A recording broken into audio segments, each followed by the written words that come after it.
Welcome back, everybody, to the Cirque Show 24/7. This is season 5, episode 2 of AMC's The Walking Dead, entitled Strangers. So let's get right into it.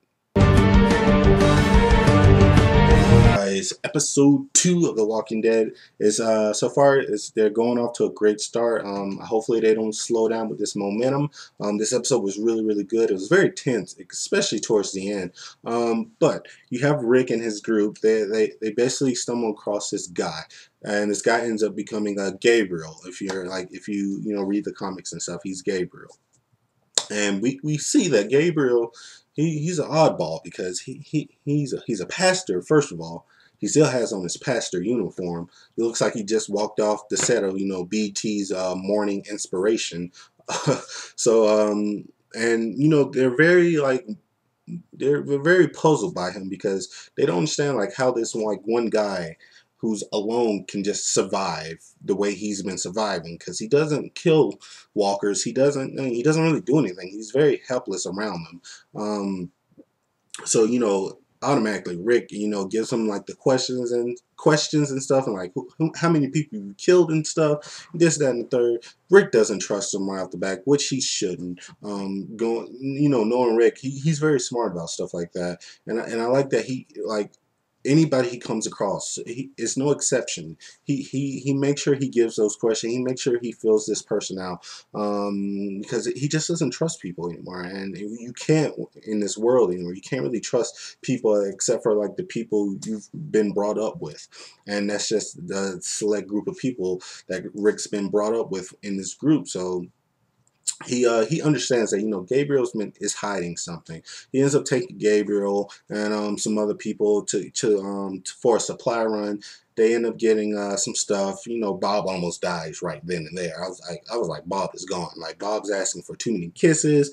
First of all, Rick's got a group and they all black folks, so somebody's not making it out of this situation. as soon as I saw this, as soon as they went on a supply run, I was like, okay, that's Gabriel. That's Michonne. That's Bob. Oh, wait a minute here. That's Sasha. Nobody else. Somebody's not making it out of this episode. So I knew something bad was going to happen, and I thought Bob was going to got for a second. When he gets taken under the water, and that was a very frightening scene too, because it just came out of nowhere. You got a walker just come out of water and just grab Bob, and it's Jaws or something, just takes a man and just takes him. And it was close for Bob for a second, but we're gonna get back to Bob in a minute. But I do love the fact, like I said, I do love the fact that Rick was very hesitant about Gabriel. He did tell Carl that don't you think that we're safe, because we're not. Don't get too comfortable with these people. Don't get too comfortable with anybody other than people that you're supposed to, because we're not safe, and you should never think that we are. So that was just a great lesson that Rick instilled into Carl. So I really like that moment with him and Carl. Another thing I do love Carol and Daryl, because Daryl, he does have his main girl back, and he's just trying to fill her out, because just trying to see where her headset is and where her mind frame is right now, because she's been through a lot. She doesn't want to talk about certain situations, so he just we don't have to talk about it, but this is a fresh start. We can make a brand new start. So I love the fact that I do love another great moment with Rick when he goes up to Carol and he's like, yo, whatever happens. I appreciate the fact that you came back for us and you saved us. Because let's put it this way, people. This is how I put it. If Carol didn't come back if Carol didn't rescue Rick and them, there's no season 6 of Walking Dead, people. Let's just put it out there. There's no season 6. So I do love the fact that he basically say yo, thanks for saving our asses, because it wouldn't be no season 6 without us. And he tells her yo, we're not you're not following us, we're following you, basically. Do you allow us to come with you, because you're the one that made this all possible. So I do love the fact that Rick gave her her respects and stuff, but she's still going through a lot. So it's going to be interesting to see how she deals with that, because everybody is basically forgave her, and but she's still broken up by a lot of things. I do love that, you know, we do find that car that actually took Beth, and you got Daryl and Carol, you know, two badasses going after it. So hopefully, like by next week, we do get to, you know, find and get the rescue Beth, and hopefully she's not eaten or anything like that, because you know that's what they like to do nowadays. They like to eat people. So it was a great moment that, you know, Dara actually found the car that took Beth, and he's chasing her down. So that's gonna be interesting to see how that all plays out. But like the biggest thing that came out of this episode was like towards the end, where for some reason it was weird. I don't know. Bob, he was acting weird. I don't know if he got bitten or something. He didn't tell nobody. So he's like, okay, I got bitten. I'm gonna ask Sasha for one more kiss. I'm gonna go outside. I'm gonna start crying, and then I'm just gonna kill myself. That's what I thought it was. I don't know. They didn't really show if he got bitten or not. It was just like he was broken up by something. I don't know what. Maybe he was just happy that he's with a group finally. Maybe that's the case. He was just happy.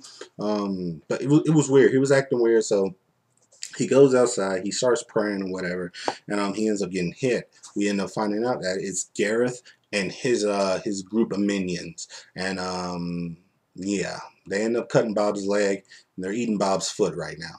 They're eating Bob's foot like it's beef on a stick or something, and it is crazy. But Gareth did make a very chilling. He's a very different kind of villain than the governor, because he puts it in such this chilling way to where, and he still has a smile about it. Like he's like, "Yo, Bob, I don't want you to think this is hard feelings, but and I'm not really mad at you or anything, but we have to." We're forced to become these people now. Like you understand, right, Bob? Like while I'm eating you, you understand that we're forced to become these people. We're the hunters now, because you taking our place and stuff. But hey, if I was Bob, I was like, yo, I tried to tell you, like we could have solved this. Like we could have solved this, because Bob did give Gareth the opportunity. Like, yo, chill out before stuff goes down. And 5 seconds later, stuff goes down, and his whole place burns down. So I don't know, Bob, you should have listened to Bob the first time, Gareth. Maybe you still have a home.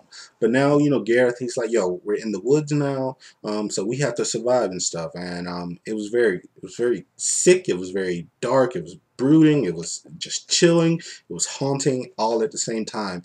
And I really like Gareth right now. I don't know why. I like him though. I think he's gonna be a great villain throughout this season. But overall, what did you guys think about this episode? Did you like this episode? Do you like that Bob's been eaten?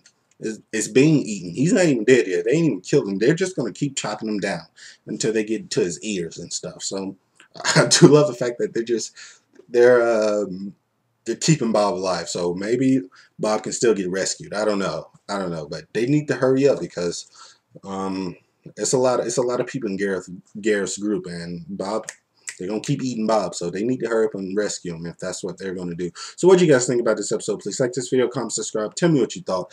And as always, this is the Search Show 24/7. Be easy.